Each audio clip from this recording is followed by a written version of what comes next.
over to Louie. Good morning, everybody, and welcome back. Delighted to have you all with us again this morning. So welcome Culinary, Desmond College, Munger College, and Coláiste Lumley. And again, thank you to the teachers and to you all, the transition year students. We really enjoyed yesterday. I hope you enjoyed yesterday. And we have a very exciting day today with Chris, our head chef, and Jan, our sous chef, and they're going to talk to you this morning. And they're also going to do a cookery demonstration for you as well. So our Sharon Noonan is our MC, so she's going to run proceedings for us again. And I hand over to you, Sharon. Thank you so much, Louie. It's nice to be back again today.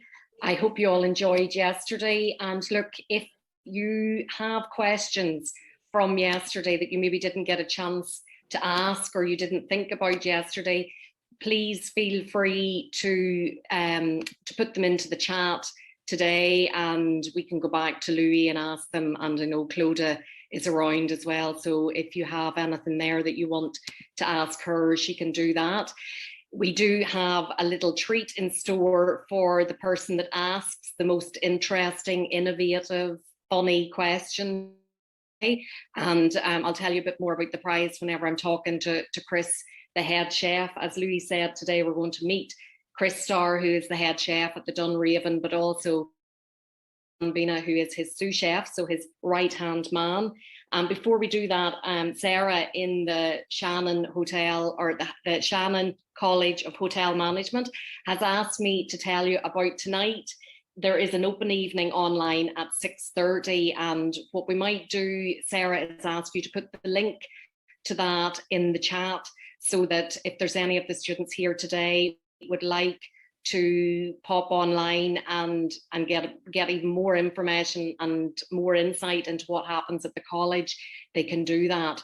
So have a think now about the different questions that you'd like to ask, put them into the chat, or if you want to use the reactions button to put your hand up, you're very welcome to do that. If you want to engage more and turn your camera on and verbally ask the question, you're more than welcome to. And if you're in a classroom situation, then feel free to ask the teacher or whoever's managing the device there to put it up in the chat for you.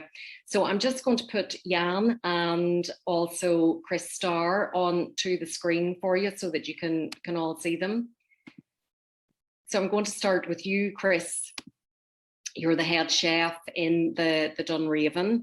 You've been there a few years now, but you're from Tipperary originally. You're a blow-in like myself to West Limerick. Thanks, Sharon. Yeah, I am indeed from Tipperary and Nina, just out the road, but living here now, settled in Croke, just out the road from Adare. Happily settled. Now, tell us this. We have on the call today, they're TY students, and you're Irish, so you're from Tipperary. You did transition year yourself. Can you cast your mind back to that stage of school and what you did for TY? Yeah, it's a great. It was a great year. It was fun, but the things that I accomplished throughout the year, it was a time when I didn't really know what I wanted to do for my future, where I wanted to go, and I spent a good part of the year kind of figuring it out, where I wanted my career to go, or I suppose not career at the time. You're not really thinking of your career too much, but what I felt passionate about, music was always important to me. So I thought about that for a long time, and food as well. Just it's always been part of my life. My grandmother, my mother, it's always been a kind of a thing that was on my mind. So throughout that year, I found I guess I really found myself what I wanted to do. With regards to that, I tried the music. As you know, I told you before, I joined a band. We played various gigs all over the place. Didn't really work out in the end, but it was a good laugh. And again, it was an experiment. And I would encourage all the students as well to explore all these different options. Music, it doesn't have to be completely strict about going, all the serious side of things, subjects and stuff like that, it can be quite heavy, but I would encourage you to explore different options. And for me, the music brought me to cooking, basically. Started as a kitchen porter yeah, sorry, Sharon, you were going to say something. But before we get into more detail about that, I just wanted to say that it is really important for the students here to know that they don't have to know now what they want to do for the rest of their lives. There probably are students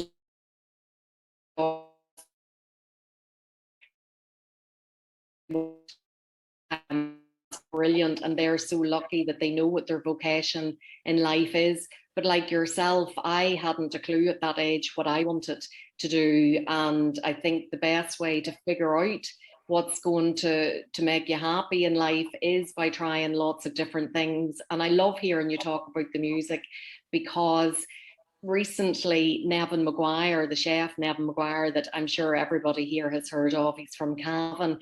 It transpired that Nevin, in his late teenage years, early 20s, when he was chefing away, his father used to take him across the border there from Black Lion into Fermanagh, and he used to be a DJ in the nightclubs that probably were called discos back then in the north. And he used to be a DJ, and he had all the equipment, all the decks, all the vinyl, and he actually has just brought it out again during lockdown. So he was on his social media spinning the decks, and he loves to have that music in the kitchen. He finds it very upbeat during the prep, and that's something that we'll get on to in a minute whenever we talk about your style of chefing, to find out, are you a Nevin Maguire in the kitchen or a Gordon Ramsay? We might put that question to Jan. He might be better placed to answer it. So I think, you know, even though somebody listening today has ambitions of being in a band like yourself, or being a DJ, or doing something creative, there's no reason why they can't combine that with a career in hospitality.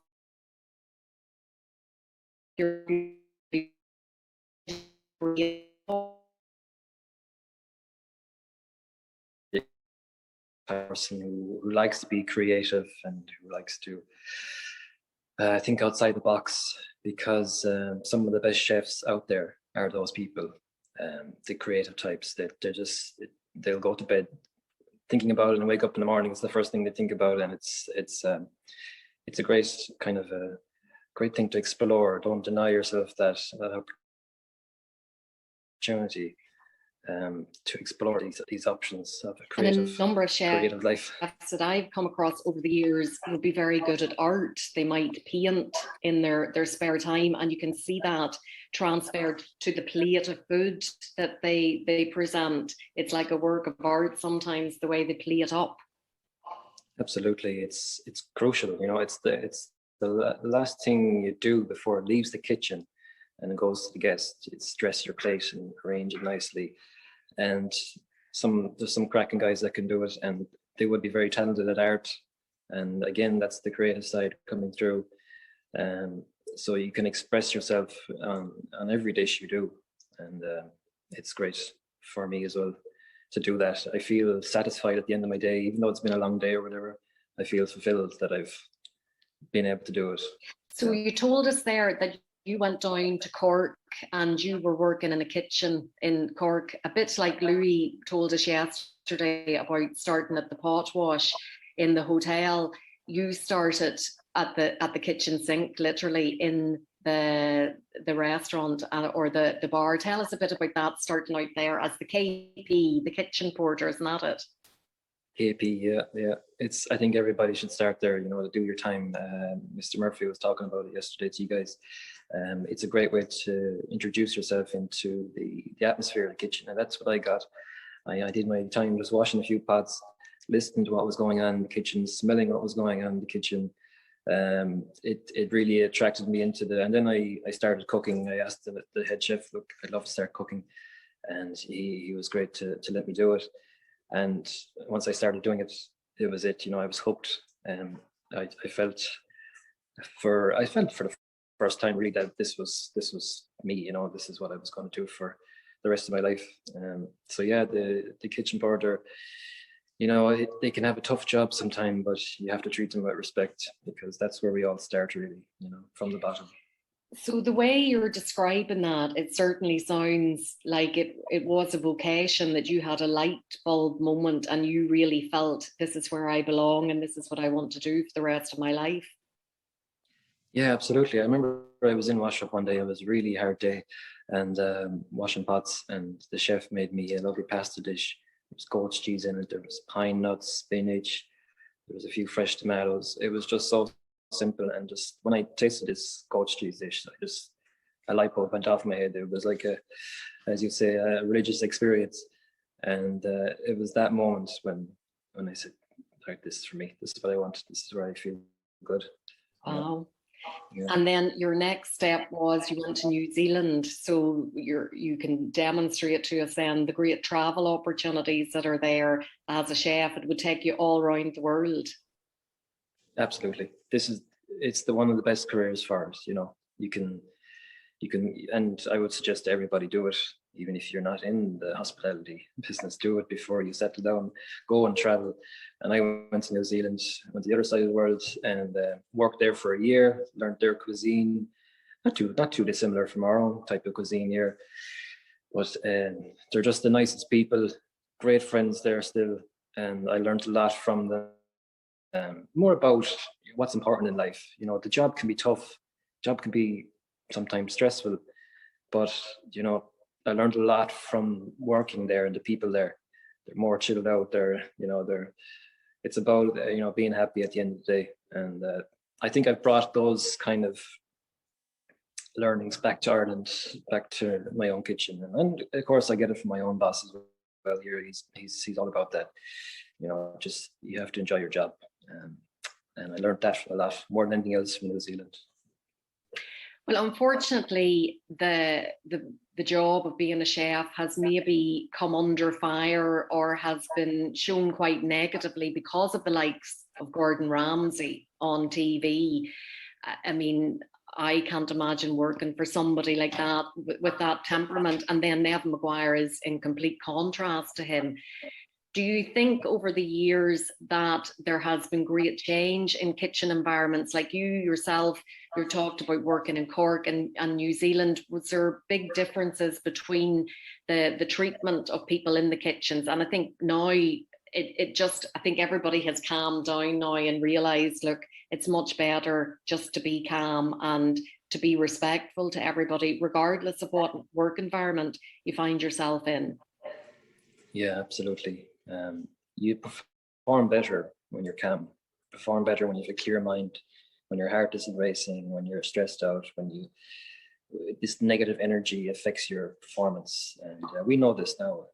And it's changed. When I started cooking, it was tough, and it's kind of the school of hard knocks.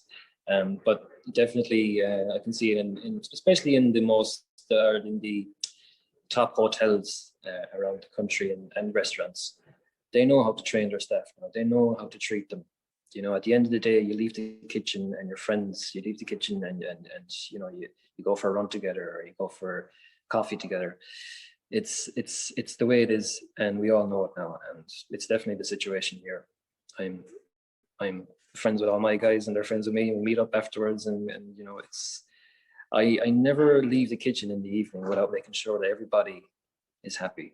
Everybody has left the kitchen happy and fulfilled. And even if something went wrong during the night, we talk about it and it's over, you know. But most of the time it goes right. Most of the time. Well, let's ask Jan if that's true now. Yeah, good to me.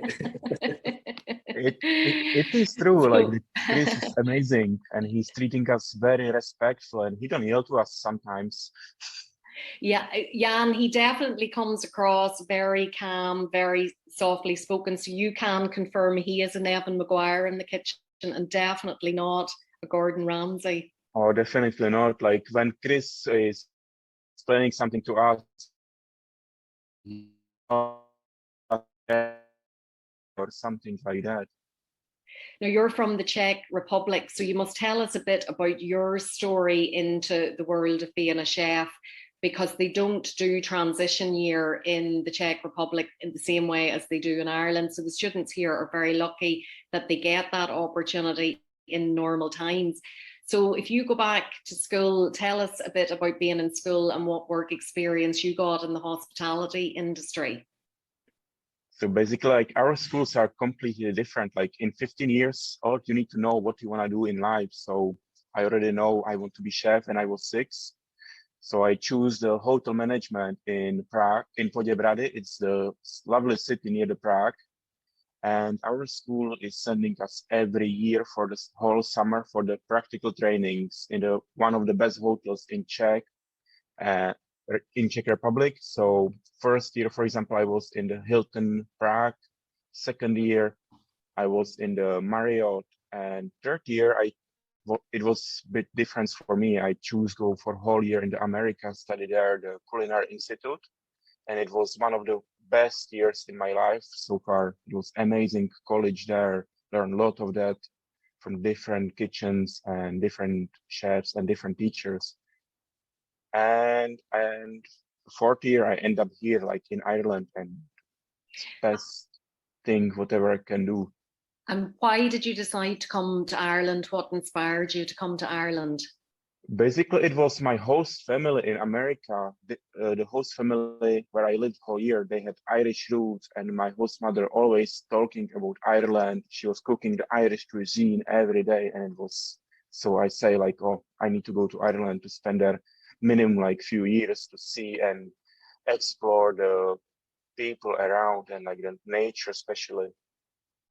And what sort of Irish dishes was your host family making for you in the States? She was usually doing the bacon and cabbage or corned beef with the potatoes, and it was amazing dish what she did all the time, made from her. Do you find the ingredients in Ireland that we have, that Chris would be using there in the kitchen with you, very different to what you'd have in the Czech Republic? Oh, definitely. Like in Czech, we don't use the turnip. Like the turnip for us, it's kind of like food for the animals, and it's bad because like turnip is amazing, like especially like the roasted turnip with the beef, what we have here. So you are learning lots under Chris, and it's not like your education in the world of chefing has ended just because maybe the formal training side of it has. Like be chef, you never end up to learning new things. Like you will still learn something when you will be 50. And Chris is giving me a lot of trainings, and I have really good experience with him. He's an amazing chef. One of the things that we touched on yesterday with Clodagh and Yolanda was that obviously working in hospitality isn't a 9 to 5 Monday to Friday job. However, in saying that, it's not 24/7. You only have to work a 39-hour week. And there's great advantages in working on a Saturday and a Sunday or different times of the day, because it can fit in well with family life, for example, that you can do school runs or pickups. Do you find the conditions fair and enjoyable? Like I don't mind to spend in the kitchen extra 4 hours or 7 days in a week because it's my passion in life. And so far I don't have any family, so I don't mind what time I will come at home and what time I will go to work. I can spend in the kitchen with guys 14 hours per day.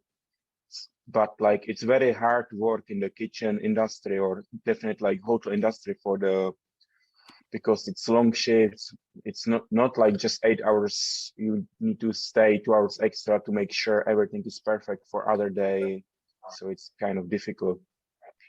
Yeah, I want to bring Chris in there because we want to dispel any myths today that the young people might have, that it's a very grueling job with excessive hours.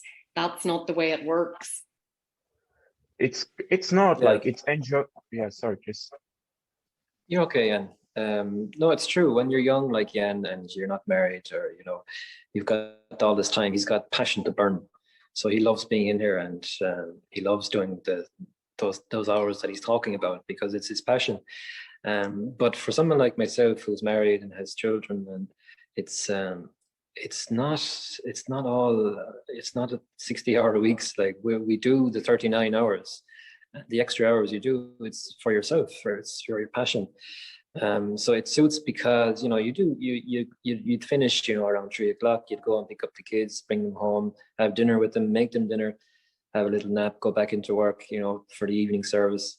And then of course you'd normally have a Monday and Tuesday off, which would be ideal for getting those little chores done that you need to do, go to the bank, go to the post office and relax with the kids, on the Monday or Tuesday.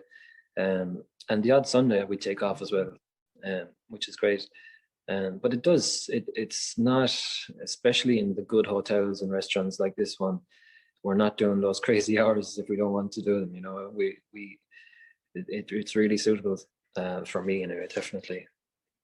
And I think as well as that, in this day and age, if you find yourself, Chris, if a chef finds himself working somewhere that the conditions aren't particularly good, there are so many opportunities out there. Unfortunately, we have a huge shortage of chefs in Ireland at the moment. We do. We're down a lot. We're down about 75% in the last 2 years of college applications. And it's a worry for the future, I suppose, for the quality of the skills that will come through. And I don't know, I don't get it, because from my perspective, it's not, not a crazy stressful job. It's not overly complicated, and it's, and when it's your passion as well, it's easy. But those hours are not there. If you want to do those hours, you can do them.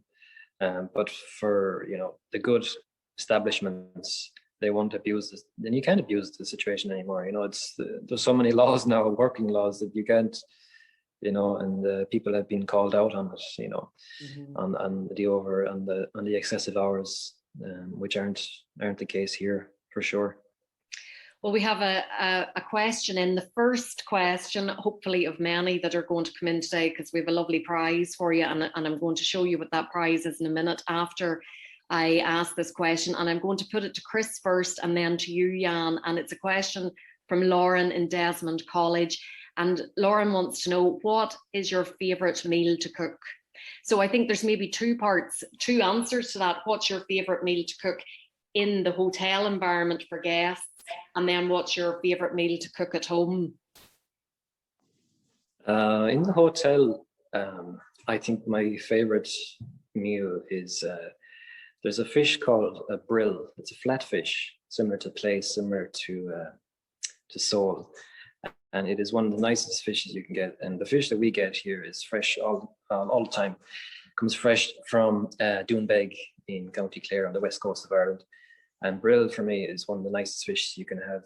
And it's quite sustainable as well, as in the stock is quite good at it, or quite plentiful. So brill for me is one of the nicest things. Beautiful, just pan fried, a few herbs, bit of butter, and it's just beautiful. For me at home, so I love kind of Latin American style, South American style food, all those spices and everything, things like, tacos and it's just fun. It's kind of it's about people. It's about sharing and enjoying the moment, and family and friends. For me, something like that is, and I would recommend you guys watching it. It's a program on Netflix. It's about Latin American cuisine. Can't remember the name of it now, but anyway, you should check it out. It's exciting to watch, and for me, it's one of my favorites to cook at home. And you're actually going to do a cookery demonstration for us shortly, yourself and Jan, to make fish tacos, so the young people will be able to try them themselves at home, which will be great. We look forward to that in a minute. Coming to you now, Jan, what's your answer to that question? What do you like to cook at home? What's your favourite meal at home, and then in the hotel?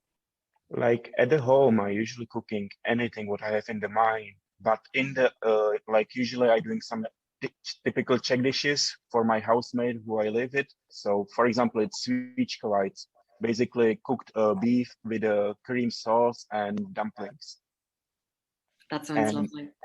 And in the work, it's definitely risotto or some Italian dishes like fresh pasta, ravioli with goat cheese, spinach, wild mushrooms, peanuts, and the Parmesan cheese.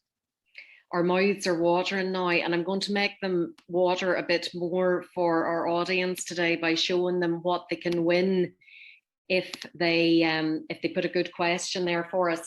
So these are lovely photographs of all of the two chefs with some of their producers, and you're going to tell us a bit more, Chris, about the West Limerick. These are kits that you're doing at the moment. They're cook at home kits, and the best question today is going to win one of these kits to have at home next weekend, or maybe this weekend, depending on availability. So tell us about the West Limerick Lamb Burger kit.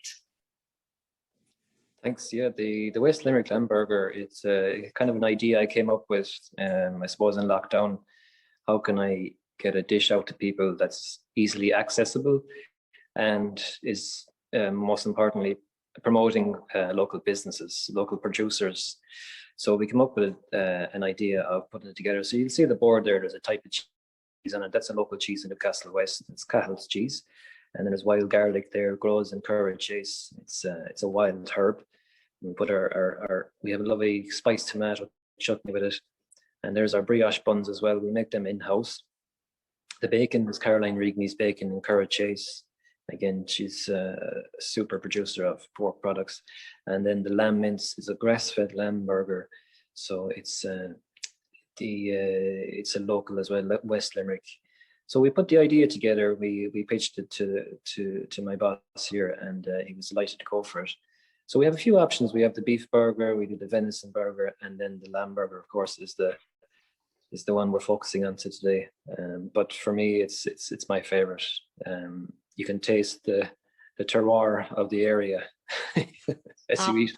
Absolutely. And I love that you have the wild garlic pesto in it. So wild garlic is something that you go foraging for in Curragh Chase, but there's probably lots of places that it can be foraged for now. I know we've a couple of the schools on from Newcastle West, and the Limerick Greenway is opened now, so there could be places along there that the wild garlic is growing. And it's great to see that you use locally sourced in-season ingredients. That's really important to you.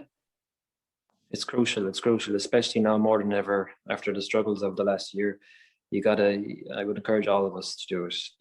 If you can have the option of going local, go local. And you guys in Newcastle West, you got some fantastic things around you there, producers. So it's crucial. It's crucial to I suppose the rebuilding of the industry and all the producers around us, and they're fantastic producers. Get out there and find out who they are. Well, the burger has certainly inspired everybody to start asking questions. There's a good few in the chat now. So another one from Newcastle West from SMI. What age did you decide that you wanted to be a chef? So I think, Jan, you said whenever you were talking there, you were at school, from 6 years of age, you knew that you wanted to be a chef. Oh yeah, like I was in the kitchen with my mom, like since I can walk, I have small kitchen like the toy, and I was cooking like with just the flour and dry beans, and like my mom was always telling me like she need to be careful. When I start walking, she was in the kitchen. I always want to check the pots and try to stir something. So yeah, since I was young, like around 5 years old, I want to be chef. And Chris, it was whenever you went to Cork and you were working in the kitchen in Cork that you were inspired. Yeah, like I said earlier, that's the kitchen just called my name. I could hear in the background, and then that goat's cheese dish just kind of solidified it for me. But I have memories like Jan. It was just, I suppose, a foundation for what was just going to happen. Yeah. And staying with you then, Chris, from Desmond College, have you ever come up with an unusual food combination, and has it been used in a meal in the hotel? Lots of them. Any deep fried Mars bars or anything like that? Oh God, I tried deep fried ice cream once actually. That was weird. Deep fried ice cream. We didn't serve it though, thank God. But yeah, we've experimented so much with different things. Some things have worked, some things haven't. But yeah, like the deep fried ice cream, I would recommend you to try it maybe once and then not do it again. And then I'm going to put the next question to you, Jan. Have you ever tried to make a normal dish vegan stroke vegetarian? So I suppose that's something that's quite topical and on trend now. More and more people are cutting meat out of their diet and dairy out of their diet, but they want to see more innovation on menus. So are there any, like, I don't think you can make the fantastic roast beef Sunday lunch there into a vegan vegetarian, or maybe you can, obviously without the meat in it.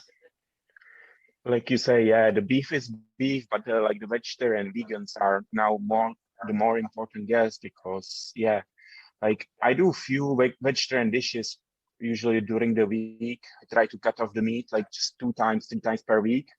So I usually doing like chickpea dal or tofu, just stir-fry tofu with black bean sauce and nice steamed rice and naan bread. But the best vegan dish what I have, it was from my Indian friend, and it was chickpea, tomatoes, and lot of chili and lot of masala spices, and it was amazing vegan dish what he made for me. And I'm sure you do see more requests in the hotel for non-meat dishes. Oh, definitely. Like we have now on the menu like 2 types of the vegetarian or vegan dishes. Usually in the restaurant, one dish of the night is vegan or vegetarian, and in the bar we have as well like vegetarian and vegan dish for the people. And there's a question in specifically for you, Jan, and somebody in Mungret College would like to know, do you prefer Irish food or Czech food? Irish food and Czech food, it's quite similar. Like beef, the stew what is here, it's kind of same like what we have in the Czech, but we don't put in that much vegetables. We have just mainly part of it's the meat. But like I prefer the Irish cuisine than the Czech. It's much kind of lighter. Well, that's a great endorsement for Irish food. So it is. We have a question in here, Chris. I'm going to put it to you. What was the most unusual dish you ever made? I think that might go back to the deep fried ice cream. Have you anything more unusual than that you tried to make? Oh God, oh yeah, I did a smoked salmon dish before, and it was kind of a celeriac espuma, which is a very light kind of whipped celeriac, and I put strawberries with it, and it was quite nice. You know, you have the sweet, and then you have the earthy celeriac, and then you have the lovely fresh salmon with it. But again, it was a bit strange. It was a bit pushing the boat out a bit too far. Strawberries and celeriac and salmon, but you know, that's what it's about. It's about experimenting. It's very important to do that, to experiment and be innovative, to see what works and what doesn't work. Absolutely, you know, and you work somewhere, you want to work somewhere where that's encouraged, you know, and it's encouraged here. And we have we've some very health conscious people in the audience today, it would appear. So are vitamins in food your main priority, or is the focus more on taste and flavour? And that's from SMI. It's a great question. Great question.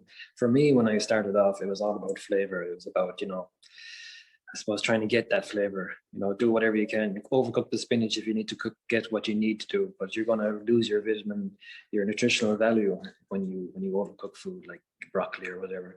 But it's something I learned, especially in this place I work now. The owners are very health conscious. They want very healthy dishes on the menu. And with that comes, you know, your added bonus of extra nutritional value, which is something that I learned from my wife as well. This, you know, it's important to be health conscious and not sacrifice the nutritional value of a particular product, for sure. Over the years, there has been some talk about putting calories on menus. Is that something that you would be supportive of? No. Good answer, Chris. The correct answer. I think when you're out, you're out. It's a treat. Like home is the place to eat healthily. But whenever you're out having I know I keep going on about the fabulous roast beef in the Dunraven. When you're out and you're there to enjoy it. Yeah, absolutely. You know, you don't want to be looking at these numbers telling you how bad it is. But Yeah, I heard that coming in, and I immediately said no. I mean, and a lot of chefs have said it. You know, you need to enjoy yourself when you're out, and if you want the option of a healthy dish, it's there. It'll be in all the good places. They'll have it ready for you, but definitely not something I want to go down with or go down that road at all. Yeah. And now somebody's asking, what college did you go to for culinary arts? But Jan, you studied over in the Czech Republic, and Chris, you followed a different route into chef. You are more on the job trained.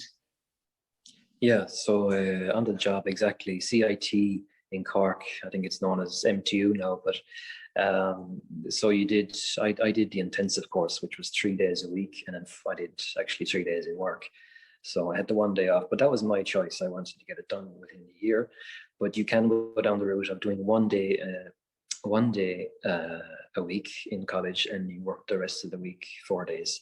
You can go down that route. It'll take a little bit longer, but I did the intensive route, and I got it done in a year, and it was brilliant. And for me, it solidified all my skills basically, and I would recommend going that route really.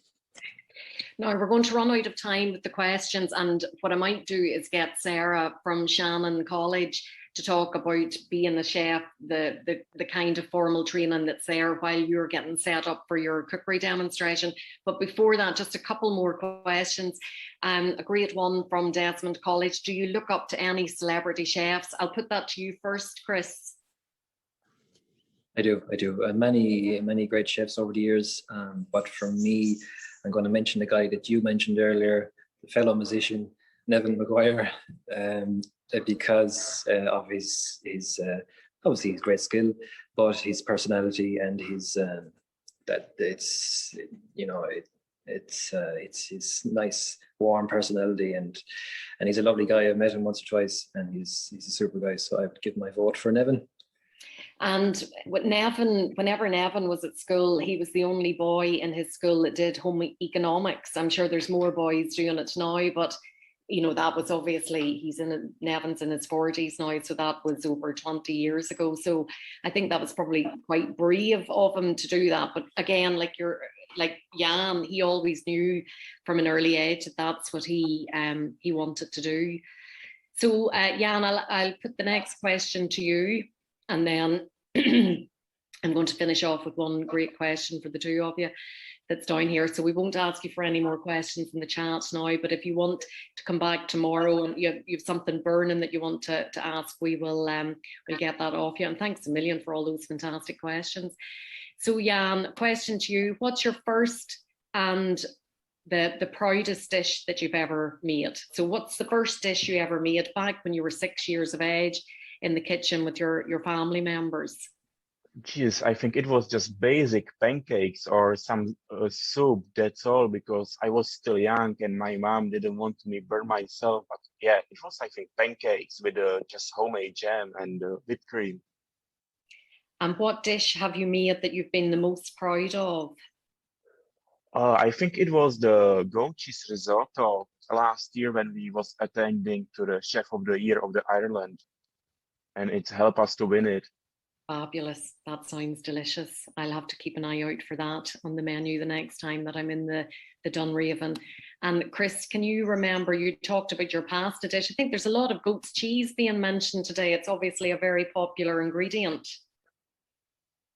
It is. And again, I'll go back to Newcastle West. There's a supplier there, Valley Farm goat's cheese, and they make a super goat's cheese. And it's a kind of a soft goat's cheese. And they do various types. They do honey and chili. They do... it's the other one, it's a herbed one, but goat's cheese, obviously it's very important, very popular, and if you can buy local, has a low carbon footprint, and goat's cheese it's super. Yeah. And it's literally, that farm is literally just out the road from SMI in Newcastle West, just out the Monaghay Road. So the final question to the two of you before you go away to get set up for the cookery demonstration, and it comes from SMI. I'm going to go to you first, Chris. Mash or roasties? Keeping it simple. Gee, Mac. God, mash. Yeah, mash. Come on. Mash. You're a mash man. Well, the mash in the Dunraven is very good. Yeah, it is lovely mash down there. And Jan, what about yourself, mash or roasties? Oh, definitely mash, especially the French one. Half 50% potatoes, 50% butter, nothing else. Yeah, I think Nevin Maguire makes his mash like that now that you say it. So the person that was asking about the nutritious food and healthy food, close your ears. Yeah, exactly. All right, listen, thanks so much for that, Jan and Chris. You are going to go off now and get ready for your cookery demonstration. Clodagh going to set that up there for you. And while you're away doing that, I'm going to see, is Louie there? And we'll just check in with you for a minute, Louie, and ask you a couple of questions about some of the things that they've been talking about there. They were, you know, talking about the hours, for example, in the hotel, that, you know, it's a 39-hour week. I'd say whenever you were washing pots for your brother back in the day, it wasn't 39 hours then. No, it wasn't in the old days. I did spend an awful lot of time in the kitchen myself. In the old days, yeah, the hours were, you know, they were long, etc. But, you know, as Jan said, he's single, a young man, and he has put a lot of work into it. And he wants to learn as much as he can. But we here in the hotel, our chefs, they work sort of 39, 40, 41 hours a week, etc. And that's the way Chris has set it up. And your interview with Chris was magnificent there. And can I say that, you know, Chris runs that lovely, quiet kitchen. I've never in my life heard Chris utter a bad word in the kitchen. Not once in my life. So he's the complete opposite of your Gordon Ramsay type chef. He's very quiet. There's no shouting in our kitchen. There's no shouting anywhere, which I just won't allow it. It's lovely, quiet, respectful. And that's the way it should be. And that's how we'll entice young people like that are listening to us today to come in. And just to add one other thing, Chris mentioned about courses there. We've had many students that have come in, TY students that have come back in late, you know, when they're 18 or whatever, to work, etc. with us, no college experience, etc. So what we've done is we've put them on courses, one-day courses, where they'll work 4 days here and they'll do one tutorial day in college in Limerick, in LIT, or some of what we used to call the CERT courses. And they're superb. And those people then have worked their way up through the ranks in the kitchen. And we had one particular young lady who was superb, and she's now head chef in a restaurant in Ireland. So there's ample opportunities for young students there. Absolutely. And I'm going to ask Sarah from Shannon College just to tell us a bit about, you know, if you want to be, you want to be a chef, as opposed to maybe going into hotel management. Sarah, what sort of courses are there at Shannon for the students? So I suppose in Shannon, we would always say, if your passion is to become a chef and you know that that's what you want to do, we're probably not the best choice for you. And we'd be very honest with students in that regard, that if you're like Jan, who has that passion from 6 years of age, that, you know, he wants to be in the kitchen, he wants to be a chef, then we're probably not the most direct and the most obvious pathway. What we do in Shannon is, it's probably a little bit broader. So you will spend time in the kitchen throughout the program in Shannon. You can choose to choose electives in advanced culinary in your final year in the program, if this is a passion of yours. And this can help you if you do want to go on then and become a chef, or if you want to get into the food industry in other ways. So, you know, maybe if people are really interested in food, but maybe becoming a chef isn't exactly where they want to be, then these areas, or this program might be a better fit for them, because, you know, they're learning all the business aspects as well. So let's say if they wanted to start their own food company or their own business in the food area, they're learning all the food skills, they're learning all the business areas, they're learning how to work with people. And I think they're all really essential components if you do want to run your own business, particularly in the area of food. So we would be very, very clear with students that if you're 100% sure that the kitchen is where you want to be and you are 100% sure that you want to be a chef, then, you know, the full culinary arts degrees are probably the best choice for that. Okay, and I suppose maybe going on tonight to the open evening is a good way to get more information. Absolutely. We'll go through all of the different practical areas, the business areas.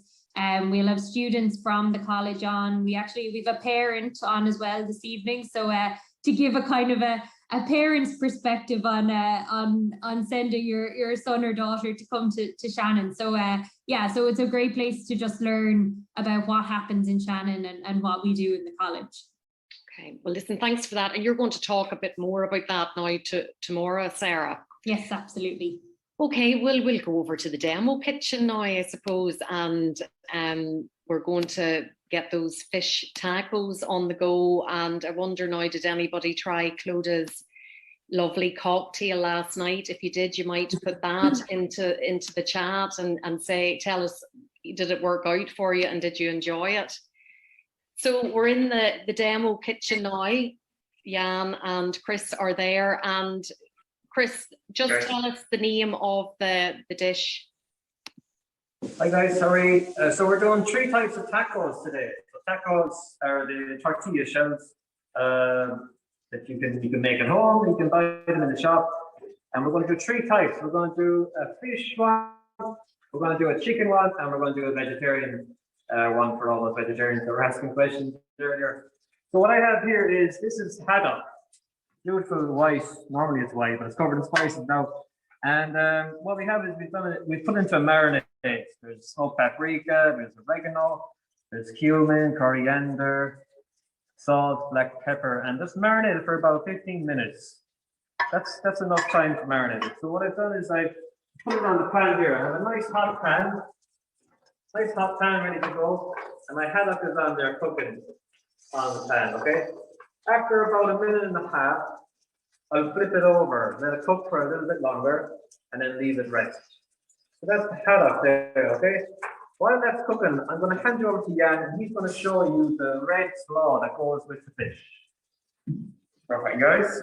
So here we have some lovely sliced red cabbage. But if you cannot find the red cabbage in the shop, just use the white cabbage. It really doesn't matter. And now I will just add some sweet corns.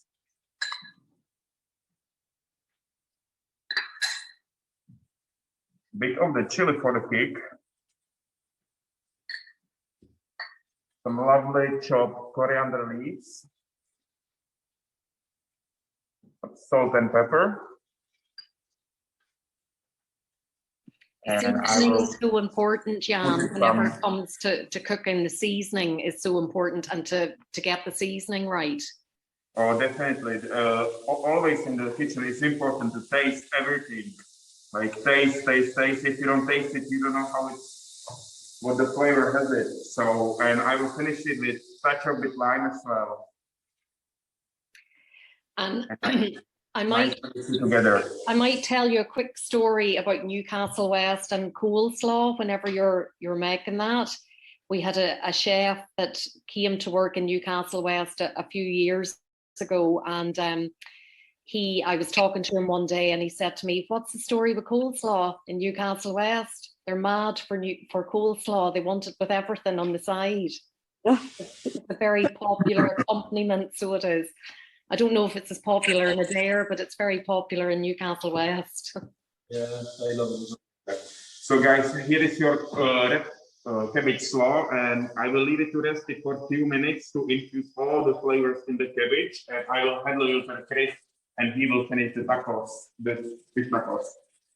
Yes, that's our haddock there. So I turned this one over. It's nice and caramelized. The spices have cooked in, and that's my fish ready for my taco. About 30 seconds and it's ready. You don't want to overcook it. Haddock cooks very quickly. So that's the fish there. Let me rest for a second. And I'm going to hand you over to Jan. He's going to show you the chicken. So guys, here we have some chicken fillet. It's a little bit already cooked to speed up the time, and we marinate it in the smoked paprika, coriander, chili, and that's all. So now I will just heat it up on the warm pan. And I will add just a touch of with water to steam it up. And when is the chicken heating up, I will hand it to Chris and he will show you something about the tacos. So, let me show you very quickly. If you want to make your own tacos, it's very simple. There's 4 things in it: flour, salt, oil, and hot water. Very easy. I can send down the recipe to you. And you end up with this. It's a little dough, okay? Like a bread dough. Here's your tortilla. Take a little ball onto the board, roll it out, and you end up with a taco, okay? You roll out nice and thin. The way you cook it is you get it onto a nice pan, medium temperature, small bit of oil, 3 minutes each side, and you end up with this taco, okay? So onto my pan, taco's on here. Yeah, you want to. Chris, I just have to ask everybody, can everybody see the screen? We've got a message from one scholar saying they can't see the screen. I can see the screen perfectly, but if you can't see the screen, can you just let us know in the chat if you can't see it? Okay. Thanks a million. Keep going. So you're doing a great job. Our mouths are watering. Tacos are in there, and it's a medium temperature, and 3 minutes each side. And what you can do is you can flip it up. Taco ready to go, okay? Into the plate. There we go, okay? Last thing I'll show you is the vegetarian one. So what you have here is you have peppers and courgettes. And what you do is you heat up your pan, a little bit of oil, and you caramelize. So you're going to cook the peppers until they change color and the sugar start to change. And you end up like this, into the pan.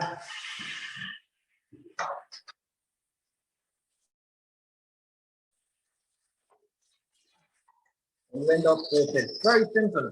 Courgettes and peppers. Nice and easy.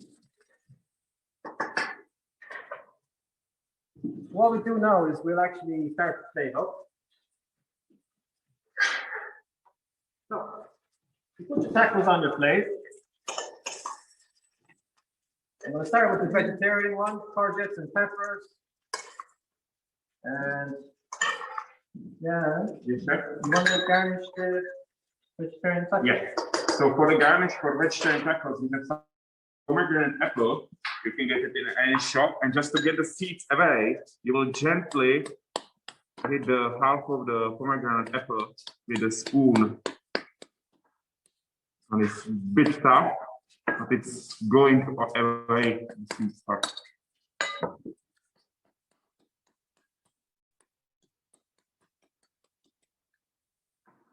For garnish, we will use some few seeds to make it sweeter. Some coriander leaves.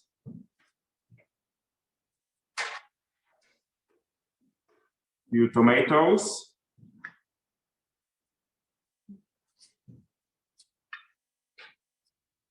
And our lovely homemade dressing, which is made from the sour cream and wild garlic, what is growing in the curry chase.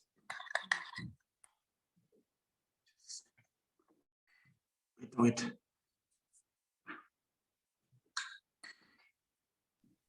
We have a question in from one of the students. They want to know if they were all there in real life today, would they be getting this for their lunch? Definitely. All the guys here are going to get it, including the camera woman. So that's the vegetarian one. So we're going to do the chicken one, yeah? Yeah. So here's our chicken. We just add a little bit of the sesame seeds, spring onions, and coriander. And before I will put it on the tacos, I will finish with fresh lime juice. Put it on. Thank you. Mix it up. Put it on our lovely homemade taco shells.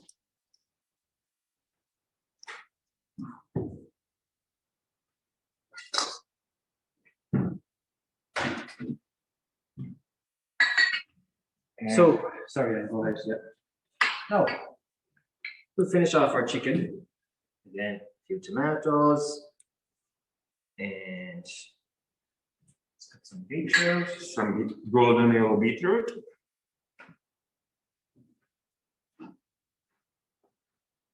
A few thinly sliced red onions.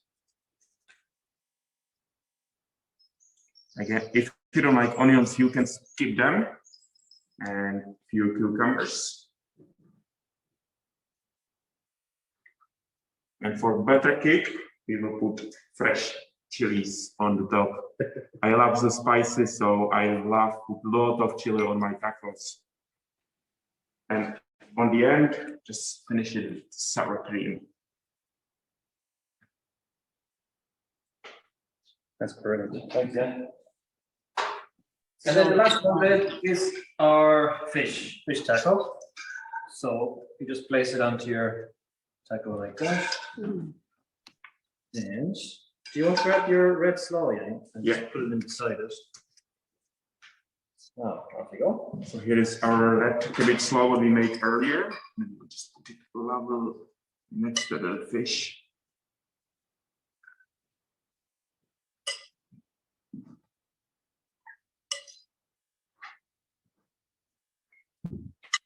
And you can put any toppings what you like. So again, we can put few cucumbers, tomatoes, for better color. And again, we can put just a few beetroots. We've a question in there about the pans that you advise using. Do you use a non-stick pan or do you use non-stick pans consistently in the kitchen? In the kitchen, no, we don't. They wouldn't last a day because we use industrial strength cooking equipment, and they'd be gone after the day. But for this demonstration and for home use, I use non-stick pans. But in the kitchen, no, it wouldn't last a day. It'd be destroyed.